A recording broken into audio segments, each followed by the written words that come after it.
ഞാനിത് പറഞ്ഞു വരുന്നത് ഭരണാധികാരികൾ വളരെ ലൈം ലൈറ്റിലേക്ക് വരുമ്പോൾ, അവർ ലോക ശ്രദ്ധയിലേക്ക് വരുമ്പോൾ അവരെ ഭൗതികമായി കൈകാര്യം ചെയ്യാനുള്ള പരിപാടികൾ ലോകത്തെല്ലായിടത്തും നടന്നിട്ടുണ്ട്. സദ്ദാം ഹുസൈൻ്റെ കൊന്നതാകട്ടെ, അല്ലെങ്കിൽ മരണമാകട്ടെ, ഇങ്ങനെ ആരെ വേണോ നിങ്ങൾ എടുത്തോളൂ. ലോകത്ത് വളരെ വലിയ രീതിയിൽ ഉയർന്നു വന്നു കഴിഞ്ഞാൽ അവരെ കൊല്ലുന്നതിന്, ഭൗതികമായി ഇല്ലാതാക്കുന്നതിനുള്ള ശ്രമങ്ങൾ വളരെ വലിയ തോതിൽ നടക്കാറുണ്ട്.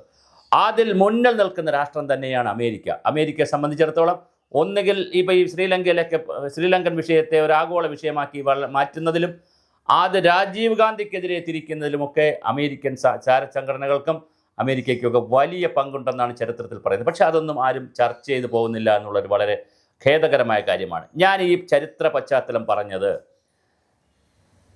ചൈനയിൽ വച്ച് നടന്ന സമ്മേളനത്തിലേക്ക് പോയല്ലോ നരേന്ദ്രമോദി പ്രധാനമന്ത്രിയും റഷ്യയുടെ വ്ളാഡിമിർ പുടിനും പോയിരുന്നു.